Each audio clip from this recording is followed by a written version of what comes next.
enter into a covenant that we shall build a society in which all South Africans, both black and white, will be able to walk tall without any fear in their hearts, assured of their inalienable right to human dignity, a rainbow nation at peace with itself and the world. It would have been groundbreaking enough to become South Africa's first black president, but Nelson Mandela was so much more, not only to his own country, but to people the world over. The freedom fighter has died at the age of 95. Madiba, as he was known, sacrificed 27 years of his life in prison so that his countrymen might be free from the bonds of apartheid. Your tireless and heroic sacrifices have made it possible for me to be here today. I therefore place the remaining years of my life in your hands. When he was released from prison, he was greeted by a jubilant crowd in Cape Town, black and white alike, and his plight inspired a young college student who would change history himself. I am one of the countless millions who drew inspiration from Nelson Mandela's life. My very first political action, the first thing I ever did that involved an issue or a policy or politics, was a protest against apartheid. The day he was released from prison gave me a sense of what human beings can do when they're guided by their hopes and not by their fears. Yesterday evening, South Africa's President Jacob Zuma proclaimed South Africa has lost its greatest son. Mourning and tributes have continued to pour in throughout the night, from the Opala Theater in Harlem to the streets of Johannesburg, where you're looking right now at a live picture outside Mandela's home. Crowds have been gathering there all night to pay tribute. It's all for a man who was prepared to die to bring democracy to a country where for so long it was denied. Good morning, everyone. It is Friday, December 6th. Welcome to Morning Joe, a special edition this morning. With us on set, we have the host of MSNBC's Politics Nation and president of the National Action Network, Reverend Al Sharpton, the president of the Council on Foreign Relations, Richard Haass, in Nashville, Pulitzer Prize-winning historian John Meacham, and in Washington anchor for BBC World News America, Katty Kay. We're going to go around the table in just a moment, but first, joining us now, NBC News Africa correspondent Rohit Katru, live in Johannesburg outside the home where Mandela is believed to have died. Rohit, set the scene for us. Well, take a look. It really is quite an incredible scene. You know, when we got here late yesterday evening, after we heard initial reports that Nelson Mandela might have passed away, there was an incredibly somber mood, but that didn't last for very long at all. It took just a few hours, and overnight the crowd grew, and it turned into something of a party. Why a party? Because, well, in every sense, this is a celebration of Nelson Mandela's life, also a celebration of the lives that ordinary South Africans have been able to live as a consequence of the sacrifice that Nelson Mandela made. Yes, people are sad. Yes, many people are somber. Yes, one or two people out of this huge crowd are spotted crying earlier today. But people have really gotten used to the fact that he was incredibly sick. He was taken to hospital 6 months ago, seriously ill with a recurring lung infection. Then he was critically ill, and in September he was discharged from his hospital, but only to be allowed to go home because his home had been kitted out to essentially resemble an intensive care unit. So people are used to the fact that he's incredibly sick. He's 95 years old. Last night's news was not shocking, it was completely predictable, but it was painful nonetheless. And yet, what we're seeing here around us is this extraordinary celebration, not only of Nelson Mandela's life, but of South Africa, modern South Africa that he and they together helped to build. Rohit Katru, thank you so much. It's impossible to encapsulate the legacy and the life of Nelson Mandela in 1 or 2 or 3 minutes on a piece. We've got some beautiful tape pieces put together. But first, Willie, take it around the table, trying to get into words from an incredible panel what he meant to this world. I would go to Reverend Sharpton first. Thinking about his life last night, Reverend, I was struck by what Nelson Mandela didn't do when he got out of prison. He had every right to be angry. He had every right to be bitter. He had every right to seek revenge because of the way he'd been treated and the way a lot of people in that country had been treated. But he chose another path. And that changed the course of history. By choosing the direction he chose, he made history. I think the reason that he has become, and rightfully so, this giant in history is not only what he did, which is incomparable in terms of leading the democratization of a country and a continent and then impacting the world, but how he did it. The fact that in his home country, you had to carry a passbook, you had no rights, you couldn't vote. He was ostracized. It was against the law to have his picture. He couldn't touch his wife's hand for 16 years of his 27 years in jail. Yet he came out advocating reconciliation and negotiated with his direct oppressors and tried to be inclusive. And I think that the way he did it was equal to what he did, and both of them are incomparable in our lifetime. You know, as one that grew up in the post-Martin Luther King civil rights era as an activist, it sort of tempered a lot of us that got to know people that were close to him, Harry Belafonte, Randall Robinson, who would teach us the Mandela way was not only to fight for change, but become the change.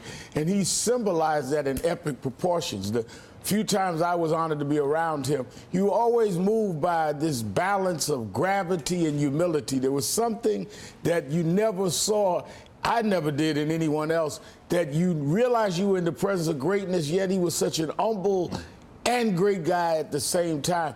It is really something that we probably, as President Obama said, will never see again. John Meacham, last night around the dinner table, I was talking to my 10-year-old girl about Nelson Mandela, explaining about him, what he had done, the sacrifices that he had made, the way he changed this country and the world. I'm wondering, though, of course, my 10-year-old daughter didn't know an awful lot about Nelson Mandela, and we won't even talk about my 5-year-old boy. He'll get it in years to come. But what do the history books write about this man? One of the last lions of the 20th century. He was arguably, with John Paul II, with Martin Luther King, he was someone without whom the world would be radically different and worse. And I think that while America mourns him today, we should remember that America was not always with him. Right. And I think that's an important part of history. President Reagan opposed the imposition of sanctions in the 1980s against South Africa. It was only in 1990, 4 years after Mandela was released, that he was received at the White House by President Bush. South Africa was part of the infinitely complex Cold War world. And so this is a more complicated history that the country, the United States, should take account of. But Mandela himself, you know, he stood athwart history and said, stop, as Bill Buckley once said.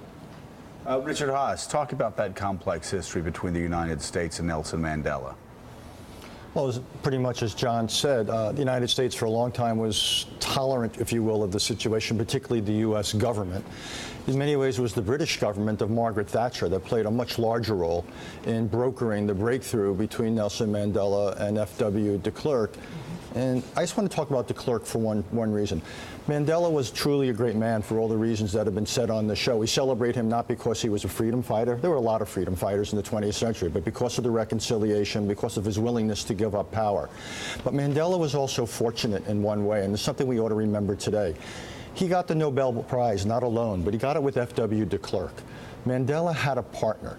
The situation in South Africa only had the kind of peaceful transition it did that we're celebrating today because there were two people on both sides of this conflict who were willing and able to make compromises. What was it when I saw a lot of the images last night on PBS? I was trying to remember back. What was the trigger point for de Klerk? I think the Afrikaner people, and de Klerk in some ways was ahead of them, he understood that it simply wasn't sustainable. It wasn't just sanctions, it was something about it also morally, religious people. And I think also this is where Mandela made such a difference as an individual. He made it possible for Afrikaners and for white South Africans across the board to imagine a future where they would have a real place in South Africa, where they didn't have to fear. And that's where Mandela was so important. He made people comfortable with a scale of change that under a different man would have been unimaginable, and they would have resisted it physically. And just think how different American society would have been had there been a bloodbath in South Africa, what that would have meant for other societies which had racial divides. Yeah. So the consequences of Mandela went far beyond South Africa, which is, as you know, one of the two most important countries in the continent of Africa. Caddy K, it's unthinkable how much time he spent behind bars and yet was able to change the world. It's amazing that a man who spent 27 years in prison, 18 of them in a penal colony on Robben Island off the coast of Cape Town, came out of prison not just with the incredible forgiveness that he did. Within a couple of weeks, he had said to South Africans, "I forgive my warders. The people who were torturing me, I realized that they were oppressed as well," and that he had this generosity of spirit towards all white South Africans, but specifically to the people who had done him so much harm. But he also came out an incredibly savvy politician. The day he walked out of prison on February the 11th, 1990, I was there actually in Cape Town, and we didn't know what was going to happen to South Africa. There were crowds who were giddy with joy in Cape Town as he came out and gave his first speech. But there were also people who were very nervous. There was a very strong police presence. We didn't know if the country was going to disintegrate the next day into violence and rioting. And Mandela came out and managed this very complicated political transition, corralling the whites, corralling black South Africans, dealing with the international community. And he was a tough-minded, savvy Pole. And to have managed to sustain that and learn that and grow that quality in himself during that time in isolation was really extraordinary. Nelson Mandela had a royal birth as the son of a tribal chief, but he quickly gave up that life to try and throw off minority apartheid rule in South Africa. Let's go now to NBC's Keith Miller's report on the world's most famous political prisoner. The South Africa that Nelson Mandela was born into more than 9 decades ago will never be the same because of him. His lifelong campaign for racial equality made him a hero to the people, and at one time, an enemy of the state. Mandela's tribal name translates as the one who stirs up dust. Mandela stirred up a storm fighting for democracy. It is an ideal for which I am prepared to die. First arrested in 1962, Mandela was eventually convicted of sabotage and conspiracy to overthrow the government. For 27 years, prison bars confined the man, but not his cause. A generation that had never seen him kept his campaign alive. In 1990, buckling under internal strife and international sanctions, the white minority government abandoned apartheid. The government has taken a firm decision to release Mr. Mandela unconditionally.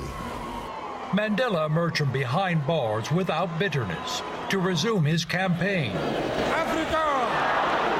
Nelson Mandela sacrificed his personal freedom for our personal freedoms. His work was recognized with a Nobel Peace Prize. As South Africa's first black president, Mandela remained a humble man, taking delight in a New York ticker tape parade, dancing at a concert in his honor, meeting with world leaders and his civil rights hero. So help me God. As promised, he stepped down as president of South Africa after serving just one term. South Africa has been a despotic state through almost the whole of the 20th century. Mandela's legacy stands against that. That is one of the best and most optimistic qualities that he hands to the people of South Africa. By all accounts, the measure of this man can be taken by what he wants to be remembered for. Here lies, Nelson Mandela said, a man who has done his duty on earth. And here with us now, NBC News special correspondent Charlayne Hunter-Gault, a giant of civil rights in her own right. We're lucky to have her with us this morning. Charlayne, you got a chance to interview President Mandela. Well, he wasn't President Mandela yet. In February of 1990, after he came out of prison after 27 years. How did you find him when he came out? How had he changed? I didn't know him before he went to prison, so I'm not sure how he had changed, but he was warm, but a little bit distant, because as you can remember, when he went to prison, there weren't any journalists all up in his face. There wasn't any television that he had appeared on a lot of times, to get used to it. So he was just a little bit reserved. So I tried to break through that reserve by telling him about my history in the civil rights movement and the young people that I knew. And all of a sudden I said, he said to me, "Did you know Miss Maya Angelou?" And I said, "Well, yes." And he said, "Well, we read all of her books in prison," and that seemed to break the ice for us. But he was still very guarded and remained, he over the months and years after he was released, he got more and more comfortable with the media. But in those days, he was a bit reserved. He didn't like personal questions. And I was warned by Zwelaki Sisulu, who was the son of Walter Sisulu, one of his prison mates. He said, "I know what you're going to try to do, but those old guys only talk to themselves about their prison experience." But eventually, you could see him opening up and getting more and more used to media and intrusive questions. As you said, he was completely walled off in there. He had no connection to the outside world. Did he have any sense at the time he came out what an icon he had become, even larger than he was before he went into prison? I don't think so. I mean, that may have come over time as he met heads of state and people who gave him a sense of how they had grown with him and with his struggle. But I don't think he saw himself as an icon. I don't think he saw himself as the Renaissance man that he really was, and became increasingly more so as time went on, because, he came out with one idea in mind, and that was to free his country from oppressive white minority rule known as apartheid. But eventually he embraced many other things, like, for example, HIV and AIDS. I mean, here was someone who wasn't even around in society when the AIDS virus began to hit, especially his country, hard, and then he lost a son to it. So he stepped up, he stepped out. So he continued to be, in my own view, a real Renaissance man. Reverend Al. Yeah, I think one of the things, and Richard House points it out about de Klerk, I think we should not underestimate the pressure on both sides of their own allies that were criticizing them. Nelson Mandela, I was an election observer in 1994. Y.T. Walker brought many of us over, and Mandela was being attacked by black nationalists that felt he had sold out, and de Klerk by Afrikaners that felt they had sold out. So not only did they have the opposition of those that were the oppressors, they had to fight inside their own base to have this reconciliation, which I think makes them even greater figures. It was, how do you deal with having to balance those that are with you but think you're too soft, those that think you're too hard, and find a way to go down the middle? That's where greatness, I think, is achieved. So and every revolutionary man or woman has that great challenge. Absolutely. Wow. So let's look back to 1961, when the 42-year-old activist gave his first televised interview. I went to see the man who organized this stayaway, a 42-year-old African lawyer, Nelson Mandela, the most dynamic leader in South Africa today. The police were hunting for him at the time, but African nationalists had arranged for me to meet him at his hideout. He is still underground. This is Mandela's first television interview. I asked him what it was that the African really wanted. The Africans want the franchise on the basis of one man, one vote. They want political independence. Do you see Africans being able to develop in this country without the European being pushed out? We have made it very clear in our policy that South Africa is a country of many races. There is room for all the various races in this country. Richard Haas. What's also to me so interesting about Mandela is that he not only helped this transition from apartheid peacefully, but then after he governed for one term as president, he gave it up voluntarily. And that was his other great contribution to South Africa, and really as a demonstration to the continent and to the world, was his commitment to democracy outweighed anything personal. And the idea that he therefore not only gave up power voluntarily, but you had this peaceful transition from him to his successor and now to his successor's successor. Just look about how that stands in contrast to so many other countries. Again, South Africa could have gone fundamentally different. It could have gone like a Nigeria. It could have gone like neighboring Zimbabwe. Instead, it is for all of its problems and challenges economically and politically and socially, it has worked more than not, and that was by no means inevitable. Wow. Charlene, we've been talking this morning about the difference one man can make, and this man made as great a difference as anybody in the last century. What do you think the world looks like without Nelson Mandela, or if Nelson Mandela hadn't decided to pursue the path of justice and do it, as Reverend Sharpton said, in the way he did it? How would the world, how would South Africa be different? Well, that's a hard question. I have no idea because, remember, we honor rightly Nelson Mandela, but there were many soldiers walking with him, some behind him, some in front of him. He always had a critical mass of people to support what he was doing. And so the values that he espoused and articulated were shared by many people, although Reverend Al talks about the sort of tensions within the ranks. Mandela still was a part of a movement, and he would be the first to tell you that. When I asked him right after he got out of prison, we were sitting in his backyard at that same interview I referred to earlier, and I said, well, Mr. Mandela, do you foresee a time when you will be president of this country? And his immediate response was, well, I belong to a movement and the decisions have to be made by the collective. That's part of the humbleness, although he probably knew at that point that he would be the leader of the country. But, his values were values shared by many people. Now, the big question is, how does his own country, the leadership now, as well as the rest of the world, relate to those values? Because it's a challenge. And when Mandela was still alive, and before he told people he was leaving and not coming back in the active political arena, he laid down his thoughts and his beliefs. But who knows, how transcendent they really are. Because as we talk about him, we talk about someone who is unique in the world even today. So where are the Mandelas? And I'm sure they exist, but we've got to find them. We've got to see them. We've got to hear them. Charlene Hunter-Gault, thank you so much for being on the show this morning.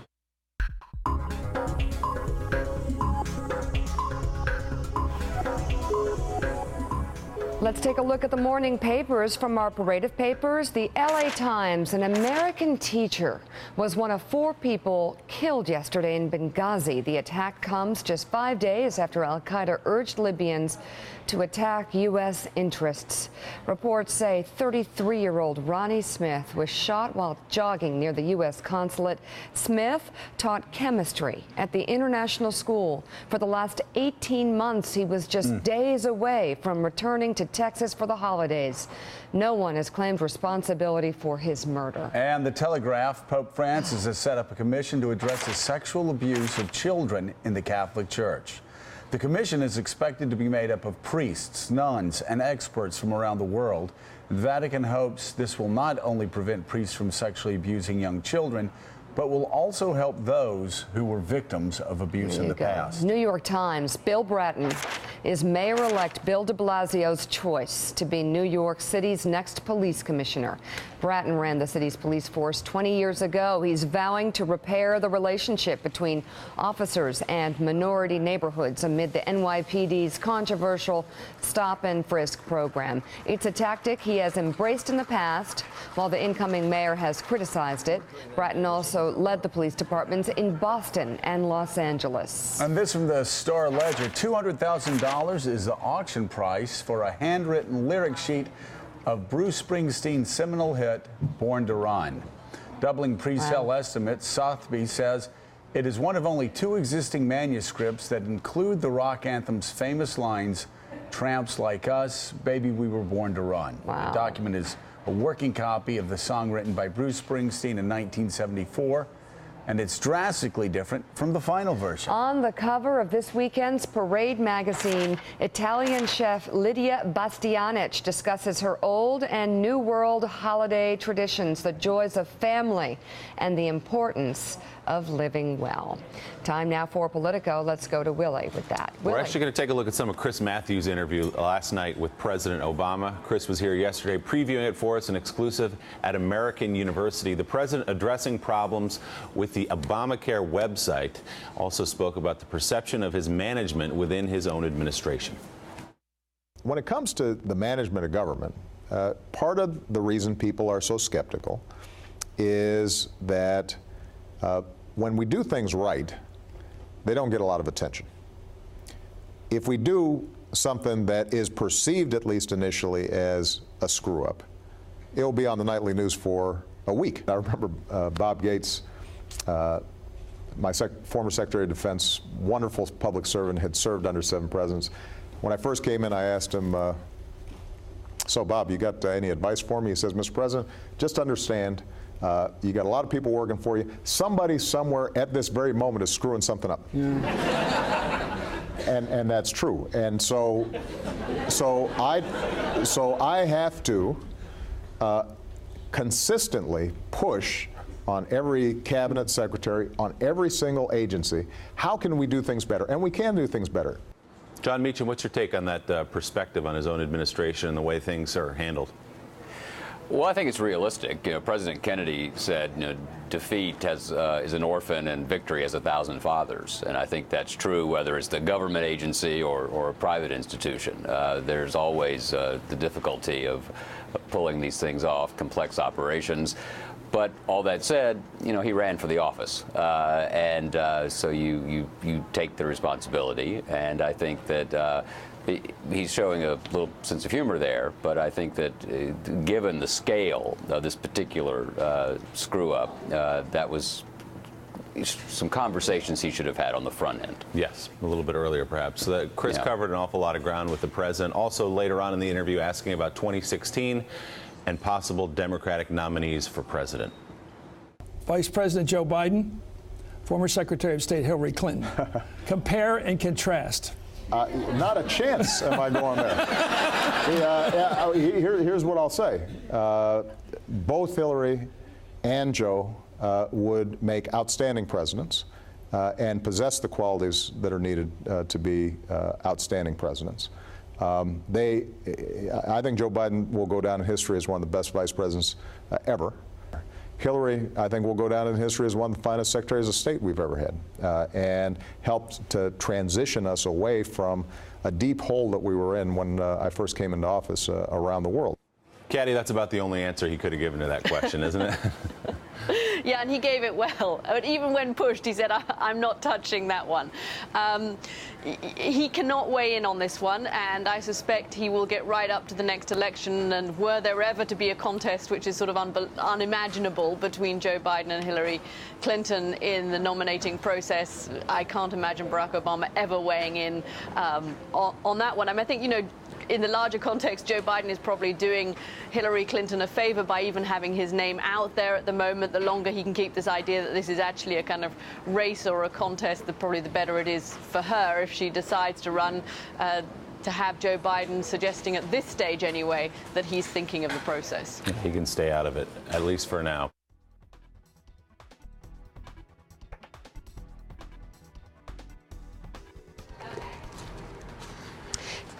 Here with us now, MSNBC political analyst and visiting professor at NYU, former Democratic Congressman Harold Ford Jr. Good to have you on board. Days?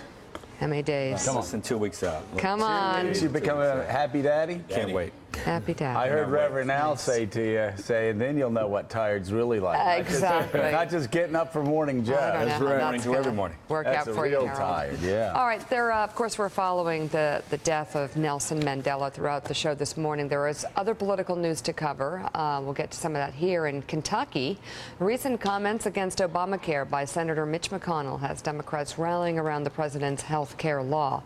Wednesday night, the minority leader said the law was, quote, a catastrophic failure beyond fixing, and that it needed to be, in his words, pulled out root and branch in order to save health reform. But yesterday, the state's Democratic governor, Steve Beshear, pushed back.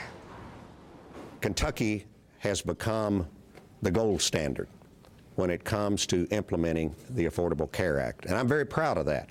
So there is a tremendous pent-up demand in Kentucky for affordable health care, and to me that translates all across America. Folks, you hear all kinds of criticisms about the act. It will never work. I have a U.S. senator who keeps saying Kentuckians don't want this. Well, the facts don't prove that out. There's about 550,000 of them on our website right now who want it, and some 65,000, 69,000 that have signed up. So Kentuckians do want this. Senator McConnell responded saying, quote, I've been traveling around Kentucky listening to what my constituents have to say about this disastrous law.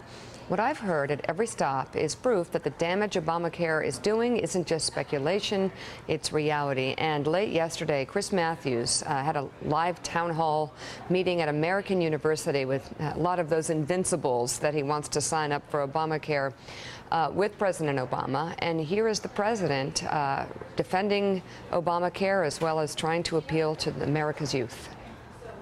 There's some resistance out there among young people. We've seen it in the polls to enrolling in the exchanges and to get involved in taking responsibility for their health care. What's your argument why they should do that? Well, first of all, I understand why people would have been resistant to going on a website that wasn't working right. At some point, let's say when you turn 26, if you're between jobs or you've got a passion, you're wanting to start a business, and you're not going to have health insurance, this gives you the opportunity to get high-quality health insurance, and for most people under 30, it's probably going to cost you less than your cell phone bill or your cable bill.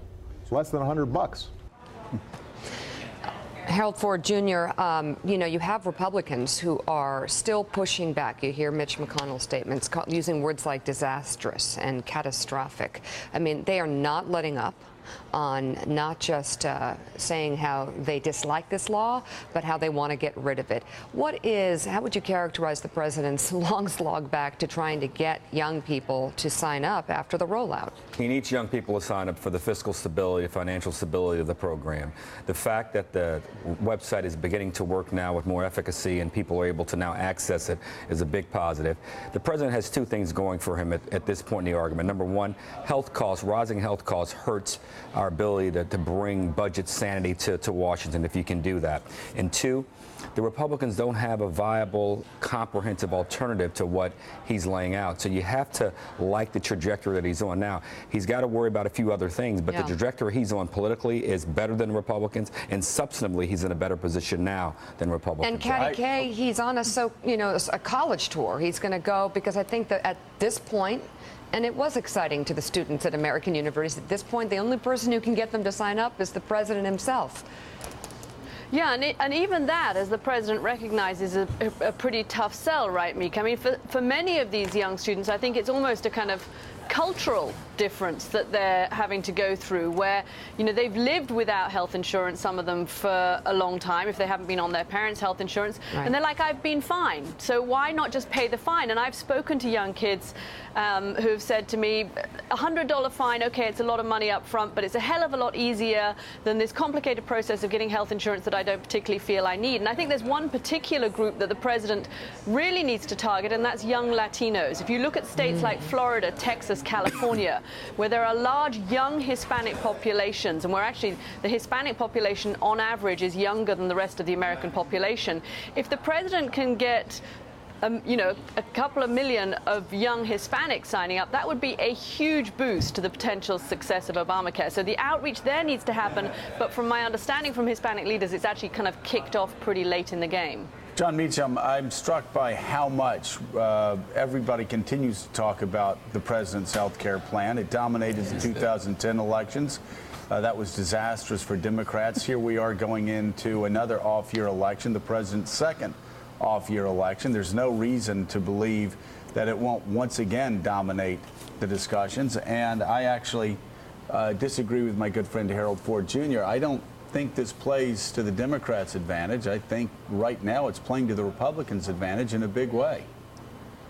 I think that's right. I do want to say quickly about Harold and Emily and the impending event that in Tennessee, the birth of the Ford heir is a state holiday. Oh. And so everyone here has their bonfires ready to light, and the skywriting will happen. So my children are looking forward to the games and events that will be taking place here in his home state. I think there'll be fireworks displayed, by the way, over Ruby Falls and Rock City. Some bottle rockets. Yeah. We're looking forward to Ford Day an here. RC Cola bottle. But go ahead. Back in Ford's native state. Yeah. I do think that it's unquestionable. The idea that this is working to the Democrats' advantage right now, I think, is just wrong. There's no polling data to suggest it. There's no, I think, sensibility to suggest it. One question I would have is whether politically this issue has actually peaked too early for the Republicans as a purely tactical matter. You're talking about 10 months from now. Will we still be talking about this at this level? And I think that's the question going forward. But Joe, the only point I make, I don't disagree with you or John in terms of the politics at the moment, but here we are now in December. If this website works itself out more and more, which it sounds at this moment that it is, the Republicans, if they were to present a viable alternative, could find themselves in a much stronger position. The only answer they have right now is that this law is disastrous, it's horrible, and there's no doubt there are elements of that's the case. Plans like Tom Coburn has plans. You know, there's a House plan. But you would have to admit there's no national, there's no big idea around. Though, but you can say that the Republicans haven't unified behind a plan, and their messaging is horrible because they're not behind one plan. But there's some pretty comprehensive plans. One Republican House plan has, I think, over 200 co-sponsors. Tom Coburn's bill in the Senate has a lot of very good, thoughtful ideas. I don't mean to be disrespectful. Give me 3 elements of it. Well, I'm not going to. I'll let Tom Coburn come on here. I mean, well, no. I don't mean to be. I don't mean to be tough on him. I'm just saying, but the country doesn't know that. I could sit here and tell you what they are if you'd like, but again, that's the Republicans' job to get unified behind one plan. See, if the Republicans do that, they'll strengthen themselves in a big way. What you said is the point. They've got to change that messaging. And I think the term trajectory is right. If they continue where they're going, I think it will definitely be to the Democrats' benefit in the long term. Right now, no question, the Republicans are on the offensive. But if you don't put out a unified message plan, and all you're doing is beating up on the president, and the website begins to correct itself, over time, as you get into the midterms, it will only accrue to the benefit Meacham of the said it best. The Republicans may be peaking too soon, what John just said. Peaking too soon. Keep on keeping on, Mitch McConnell. And if you hear them, I mean, a lot of them are saying the same thing. They're talking about universal access to health care. Tom Coburn talks about universal access to health care. Right. He talks about the same standard of care as Congress has. Through exchanges, you should have the right to have the same standard of care as exchanges. They do a lot with taxes. They don't like the difference. They don't like big companies getting a better tax break for health care deductions than, say, small business owners. And they want one standard. And in fact, the House bill has a standard. Again, I didn't want to get into the great details of this, but the House bill has a standard where you're actually given a large enough tax break, tax incentive, that you've got the incentive to go out and buy more competitive health care policies that won't allow one test after another. But all you're hearing is Mitch McConnell saying disastrous and catastrophic and going after Obamacare. And it is the Republicans' responsibility to get Tom Coburn's plan and the House plan and the best ideas that maybe AEI has, get them all together, and then everybody has to be behind that one plan, or else But that's the challenge. Can they unite behind one plan? Right. You now know who I am. I am a Yankee. That's fantastic.